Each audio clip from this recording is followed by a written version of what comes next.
आपका यूनिक प्रज्ञान यूट्यूब परिवार में मैं प्रज्ञान सर हार्दिक स्वागत करता हूं, वंदन करता हूं, अभिनंदन करता हूं। अरे साथियों, अगर आप बीपीएससी से आयोजित होने वाले शिक्षक भर्ती परीक्षा की तैयारी कर रहे हैं तो आपके लिए वीडियो होने वाला है काफी खास। तो आज की इस प्रैक्टिस सेट कॉल करना प्रारंभ करें। इससे पूर्व अगर वीडियो को पहली बार देख रहे हैं तो आज चैनल पर नए हैं तो कृपया चैनल को सब्सक्राइब, वीडियो को लाइक और शेयर करना बिल्कुल न भूलें। बिना समय गंवाए प्रारंभ करेंगे पाठचर्या और देखेंगे आज की पाठचर्या के प्रैक्टिस सेट का पहला प्रश्न। आचार्य भरत मुनि के अनुसार रसों की संख्या कितनी है, इसका आपको जवाब बताना है। और मुझे उम्मीद है कि दिए गए विकल्पों में आपने 8 रस सेलेक्ट किए होंगे, तो विकल्प 3 बिल्कुल सही जवाब। पढ़ते हैं आगे और देखते हैं अगला प्रश्न। इनमें से किताब शब्द क्या है? दिए गए विकल्पों में किताब शब्द किस प्रकार का शब्द है, इसका आपको जवाब बताना है। और आपने विदेशी शब्द विकल्प 2 को चुना, तो राइट आंसर। अगला प्रश्न संख्या 73 है कि हिंदी में विदेशी भाषाओं से आए उपसर्ग को क्या कहा जाता है?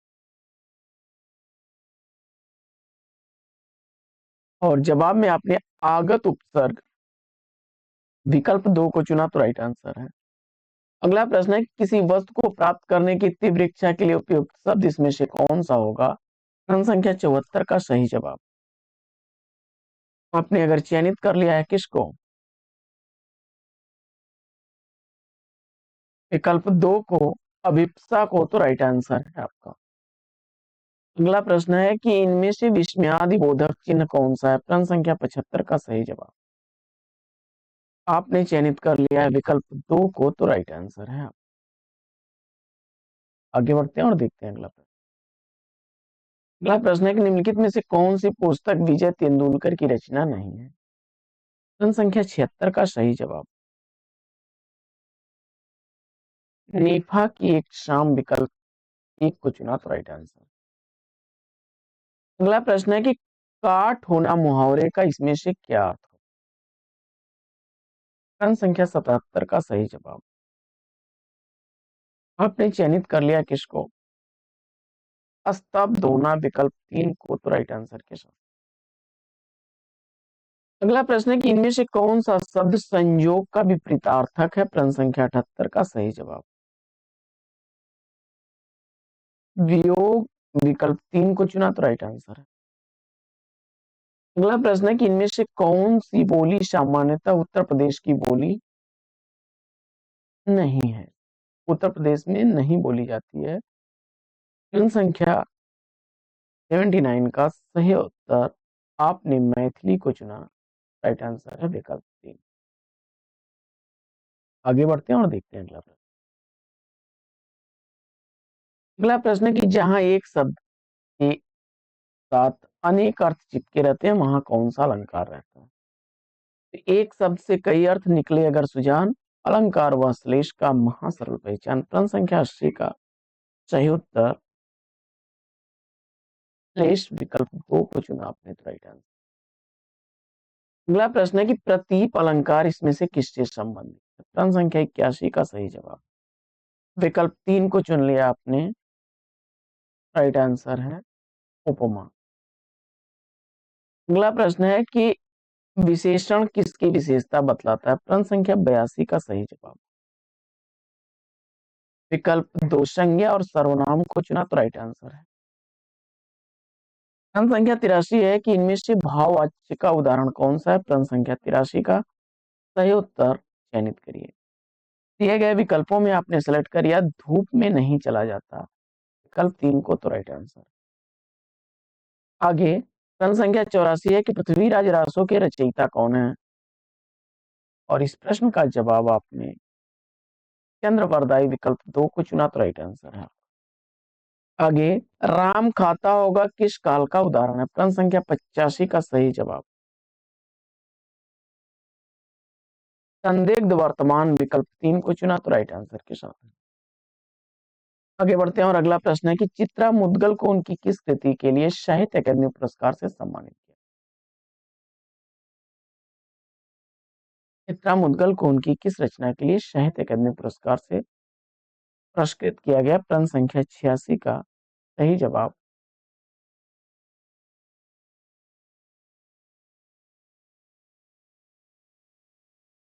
Post box number 203 Nala Sopara, विकल्प 3 को चुना तो राइट आंसर।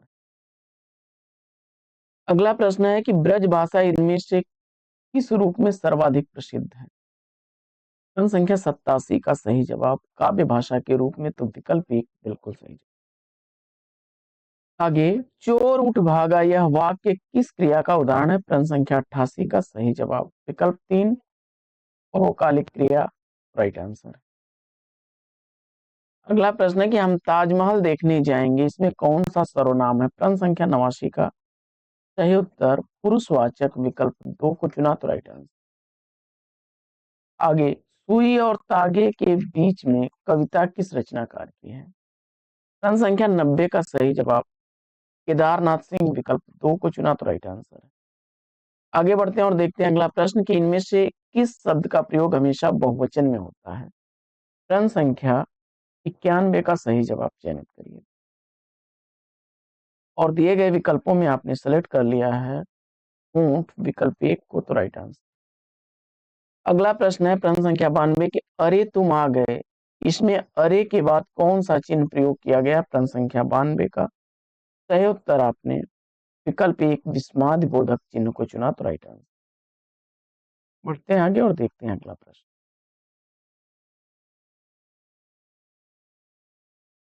अगला प्रश्न है कि इनमें से शुद्ध शब्द कौन सा है? प्रश्न संख्या 93 का सही जवाब राष्ट्रीय, विकल्प 3 को चुना तो सही जवाब के साथ। अगला प्रश्न है कि रस के कितने अवयव? प्रश्न संख्या 94 का सही जवाब 4 अवयव, विकल्प 3 को चुना तो सही जवाब के साथ। प्रश्न संख्या 95 है कि इसमें से कौन सा शब्द घर का पर्यायवाची नहीं है? प्रश्न संख्या 95 का राइट आंसर प्रवास, विकल्प 3 को चुना तो राइट आंसर के साथ है। अगला प्रश्न है कि हरी घास पर क्षण भर कविता संग्रह के रचनाकार निम्नलिखित में से कौन है? और इस प्रश्न का जवाब आपने अज्ञेय, विकल्प 2 को चुना तो राइट आंसर। अगला प्रश्न है कि इनमें से किस शब्द का अर्थ ऐतराज भी है? और इस प्रश्न का जवाब आपने आपत्ति, विकल्प 3 को चुना तो राइट आंसर के साथ है। आगे, घनाक्षरी कौन सा छंद है? प्रश्न संख्या 98 में सही जवाब चयनित करिए। वाणिक छंद, विकल्प 2 को चुना तो राइट आंसर है। अगला प्रश्न है कि रूला और उल्लाला से मिलकर कौन सा छंद बनता है? प्रश्न संख्या 99 का सही उत्तर छप्पर, विकल्प 2 को चुना तो राइट आंसर। आगे बढ़ते हैं और देखते हैं अगला प्रश्न। अगला प्रश्न है कि पौनाशन में कौन सा समास होगा? बहुव्रीहि समास, विकल्प 2 को चुना तो राइट आंसर। आगे, इनमें से किसे अपभ्रंश का वाल्मीकि कहा जाता है? प्रश्न संख्या 101 का सही जवाब स्वयंभू, विकल्प 3 को चुना तो सही जवाब के साथ है। फटाफट करिए, इनमें से खड़ी बोली हिंदी के पहले कवि कौन है? और इस प्रश्न का जवाब अमीर खुसरो, विकल्प 1 को चुना तो राइट आंसर। आगे, जिस स्वर के उच्चारण में दो मात्राएं लगती हैं उसे क्या कहा जाता है? प्रश्न संख्या 103 का सही जवाब गुरु स्वर, विकल्प 3 को चुना तो राइट आंसर। अगला प्रश्न है कि जिसके पास कुछ भी न हो वाक्यांश के लिए इसमें से कौन सा एक शब्द उपयुक्त है?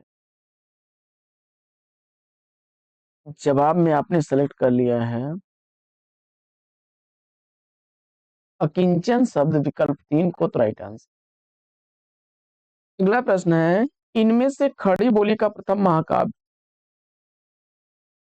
प्रश्न संख्या 105 का सही जवाब प्रिय प्रवास अयोध्या सिंह उपाध्याय हरिऔध द्वारा लिखा गया है। अगला प्रश्न है कि निम्न में से कौन सा शब्द तद्भव नहीं है? प्रश्न संख्या 106 का सही उत्तर निष्ठुर, विकल्प 1 को चुना तो सही जवाब के साथ है। पढ़ते हैं आगे और देखते हैं अगला प्रश्न।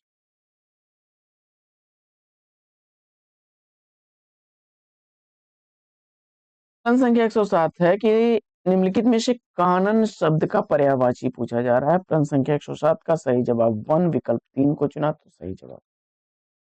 अगला प्रश्न है कि निम्न में से कौन सी रचना प्रेमचंद्र की नहीं है? तो गबन, सेवा सदन प्रेमचंद्र की रचनाएं हैं, विकल्प 2 टेढ़े मेरे रास्ते भगवत शरण वर्मा, विकल्प 2 को चुना तो राइट आंसर विकल्प 2। अगला प्रश्न है कि हिंदी साहित्य के प्रथम कालखंड को बीजवपन काल नाम किसने दिया है? हिंदी साहित्य का प्रथम कालखंड बीजवपन काल नाम देने वाले कौन है? प्रश्न संख्या 109 का सही जवाब महावीर प्रसाद द्विवेदी, विकल्प 3 को चुना तो राइट आंसर है। आगे विराम चिन्ह का कौन सा प्रकार इसमें नहीं है? प्रश्न संख्या 110 में उपदेशक, विकल्प 3 को चुना तो राइट आंसर है। आगे बढ़ते हैं और देखते हैं अगला प्रश्न कि राम आम खाता है, इस वाक्य में क्रिया का कौन सा प्रकार है? प्रश्न संख्या 111 का सही जवाब आपने चयनित कर लिया है किसको? विकल्प एक सकर्मक क्रिया को, राइट आंसर है। अगला प्रश्न है कि इनमें से अंगरखा शब्द क्या है? प्रश्न संख्या 112 का सही जवाब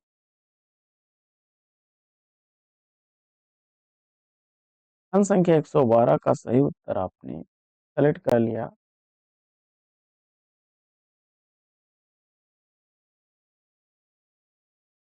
फिफ्थ में से एक से अधिक को, तो विकल्प 4 राइट आंसर हो जाएगा। देशज शब्द भी है और तद्भव भी है। अगला प्रश्न है ये निम्नलिखित में से किसे ज्ञानपीठ पुरस्कार प्राप्त नहीं है? प्रश्न संख्या 113 का सही जवाब नागार्जुन, राइट आंसर हो जाएगा। बढ़ते हैं आगे और देखते हैं अगला प्रश्न।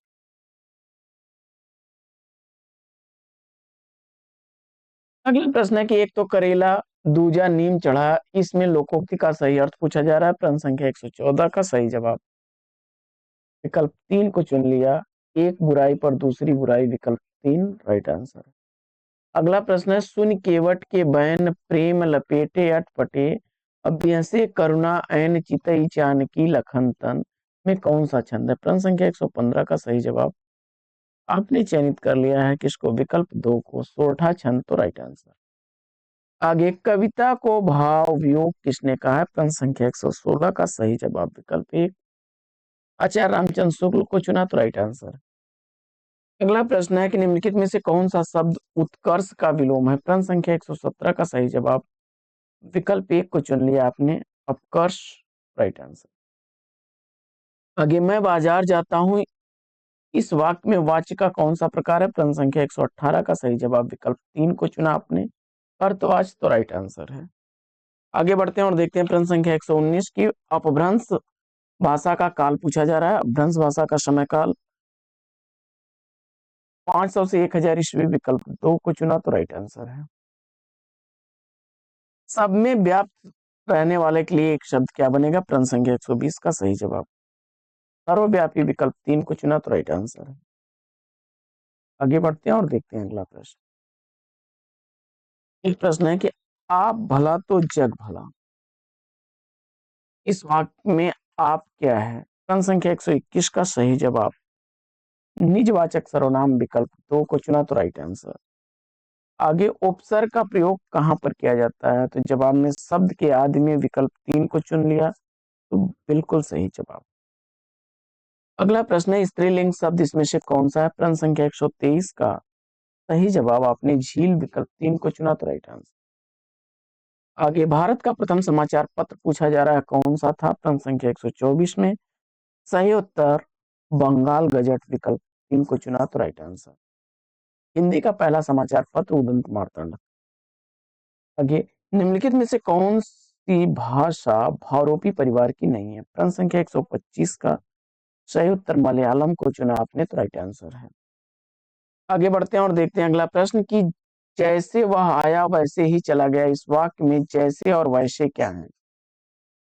अधोरेखित शब्दों में सर्वनाम का प्रकार लिखना है, तो प्रश्न संख्या 126 का सही जवाब संबंधवाचक सर्वनाम, विकल्प 2 को चुना तो राइट आंसर। अगला प्रश्न है कि बिहारी हिंदी की बोली का नाम पूछा जा रहा है। प्रश्न संख्या 127 का सही जवाब विकल्प 2 को चुना आपने, मैथिली बनी भोजपुरी को तो राइट आंसर है। आगे बढ़ते हैं और देखते हैं अगला प्रश्न। कुमार रासो किसकी प्रसिद्ध रचना है? प्रश्न संख्या 128 का सही जवाब दलपति विजय, विकल्प 3 को चुना तो राइट आंसर है। अगला प्रश्न है कि बीती विभावरी जागरी अंबर पनघट में डुबो रही तारा घटूसा नागरी में कौन सा अलंकार? प्रश्न संख्या 129 का सही जवाब रूपक, विकल्प 3 को चुना तो राइट आंसर है आपका। अगला प्रश्न है कि निम्नलिखित में से किस वाक्य में भाववाचक का प्रयोग हुआ है? प्रश्न संख्या 130 का सही जवाब शादी से चला नहीं जाता, विकल्प एक को चुना तो राइट आंसर। अगला प्रश्न, गोरी सोवे सेज पर मुख पर डारे केस, अचल घर खुसरो आपनो रैन भई चौदेश। इसकी पंक्तियां हैं तो विकल्प दो अमीर खुसरो को चुना, बिल्कुल सही उत्तर। आगे बढ़ते हैं और देखते हैं अगला प्रश्न, इनमें से कौन सा शब्द तत्सम है? प्रश्न संख्या 132 का सही जवाब विकल्प दो को चुना आपने तो राइट आंसर है। अगला प्रश्न, यथाशक्ति में समास कई बार रिपीटेड प्रश्न है और मुझे उम्मीद है इस प्रश्न का जवाब अव्ययी भाव समास चुना होगा आपने तो विकल्प तीन राइट आंसर। 134 प्रश्न से 142 तक के प्रश्न गद्यांश पर आधारित होंगे। पढ़ लेते हैं गद्यांश को हम लोग। यदि मनुष्य और पशु के बीच कोई अंतर है तो केवल इतना कि मनुष्य के भीतर विवेक और पशु विवेकहीन है। इसी विवेक के कारण मनुष्य को यह बोध होता रहा है कि क्या अच्छा है और क्या बुरा है। इसी विवेक के कारण मनुष्य यह समझ पाता है कि केवल खाने पीने और सोने में ही जीवन का अथॉरिटी नहीं है, केवल अपना पेट भरने से ही जगत के सभी कार्य संपन्न नहीं हो जाते। और यदि मनुष्य को जन्म मिला है तो केवल इसी चीज का हिसाब रखने के लिए नहीं, इस जगत ने उसे क्या दिया है, और न ही यह सोचने के लिए कि यदि इस जग ने उसे कुछ नहीं दिया तो वह संसार के भले के लिए कार्य क्यों करे। मानवता का बोध कराने वाले इस गुण विवेक की जननी का नाम शिक्षा है। शिक्षा जिसके अनेक रूप समय के परिवर्तन के साथ इस जगत में बदलते रहते हैं, वहां जहां कहीं विद्यमान रही है, सदैव अपना कार्य करती रही है। यह शिक्षा ही है जिसकी धुरी पर यह संसार चलायमान है। विवेक से लेकर विज्ञान और ज्ञान की जन्मदात्री शिक्षा ही तो है। शिक्षा हमारे भीतर विद्वान वह तत्व है जिसके बल पर हम बात करते हैं, कार्य करते हैं, अपने मित्रों और शत्रुओं की सूची तैयार करते हैं, उलझनों को सुलझाने में बदलते हैं। असल में सीखने और सिखाने की प्रक्रिया को ही शिक्षा कहते हैं। शिक्षा उन तथ्यों का तथा उन तरीकों का ज्ञान कराती है जिन्हें हमारे पूर्वजों ने खोजा था सभ्य तथा सुखी जीवन बिताने के लिए। और आज यदि हम सुखी जीवन बिताना चाहते हैं तो हमें उन तरीकों को सीखना होगा तथा उन तथ्यों को जानना होगा जिन्हें जानने के लिए हमारे पूर्वजों ने निरंतर सदियों तक शोध किया, जो केवल शिक्षा के द्वारा ही संभव है। पशु और मनुष्य में अंतर पूछा जा रहा है। अभी हम लोग ऊपर पढ़ रहे थे कि मनुष्य के अंदर विवेक है और पशु के अंदर विवेक नहीं है। प्रश्न संख्या 134 का सही जवाब विकल्प दो। आगे बढ़ते हैं, शिक्षा किसकी जननी है? प्रश्न संख्या 135 का सही उत्तर आपने विवेक को चुना तो राइट आंसर। आगे बढ़ते हैं और देखते हैं अगला प्रश्न। अगला प्रश्न है कि शिक्षा ऐसा तत्व है जिसके बल पर हम क्या करते हैं? कार्य करते हैं, शत्रु मित्रों की पहचान करते हैं, उलझनों को सुलझाते हैं, यानी विकल्प चार इसका 136 का राइट आंसर है। शिक्षा के द्वारा क्या संभव है? प्रश्न संख्या 137 का सही जवाब सुखी जीवन बिताने के तरीकों एवं तथ्यों की जानकारी, विकल्प तीन को चुना तो राइट आंसर। आगे, इस गद्यांश का उचित शीर्षक क्या होना चाहिए? तो सभ्य और सुखी जीवन, विकल्प तीन को चुना तो राइट आंसर। अगला प्रश्न है कि पशु विवेकहीन है में पशु संज्ञा का कौन सा भेद है? प्रश्न संख्या 139 का सही जवाब आपने जातिवाचक संज्ञा चुना तो राइट आंसर है। अर्थ और इति का शब्दार्थ क्रमशः क्या होगा? प्रश्न संख्या 140 का सही जवाब आपने आरंभ और अंत, विकल्प एक को चुना, बिल्कुल सही जवाब। अगला प्रश्न है कि जन्मदात्री में समास विग्रह पूछा जा रहा है। प्रश्न संख्या 141 का सही उत्तर आपने सेलेक्ट कर लिया, जन्म देने वाली, विकल्प तीन को तो राइट आंसर। आगे, वह जहां कहीं भी विद्यमान रही है सदैव अपना कार्य करती रही, इस वाक्य में या वाक्य का कौन सा भेद है? प्रश्न संख्या 142 का सही जवाब मिश्र वाक्य, विकल्प दो को चुना तो राइट आंसर है। आगे बढ़ते हैं और देखते हैं अगला प्रश्न।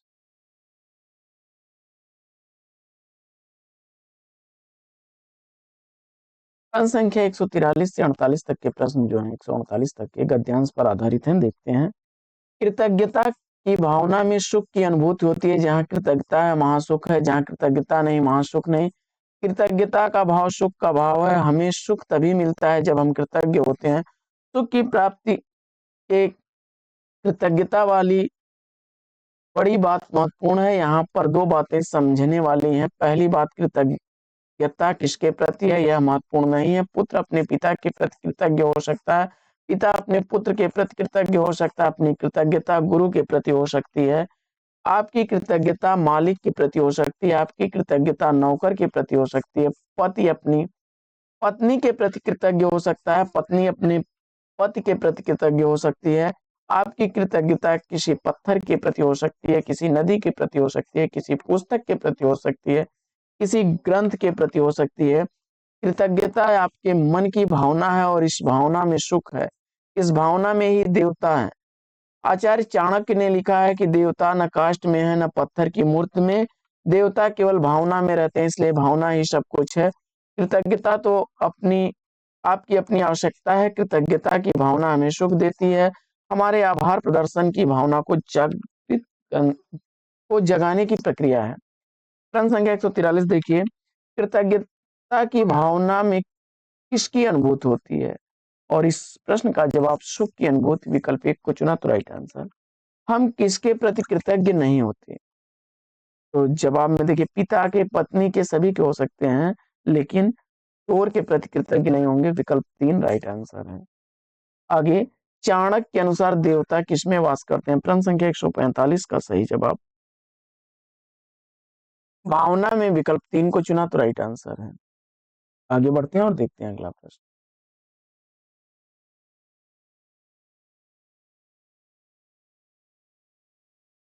अगला प्रश्न है कि भावना को सर्वश्रेष्ठ मानने का कारण कौन नहीं है? प्रश्न संख्या 146 का सही जवाब कृपणता जननी है, विकल्प 3 को चुना तो राइट आंसर है। अगला प्रश्न है कि कृतज्ञता का भाव जगाने के लिए हम क्या करते हैं? आभार का प्रदर्शन, विकल्प 2 को चुना तो राइट आंसर। आगे, अभिव्यक्ति में उपसर्ग और मूल शब्द ढूंढना है आपको। प्रश्न संख्या 148 में अभी उपसर्ग है, व्यक्ति मूल शब्द है, विकल्प 1 को चुन लिया तो राइट आंसर। आगे, विभाव के दो प्रकार कौन कौन से हैं? आलंबन और उद्दीपन, विकल्प 1 को चुना तो राइट आंसर है।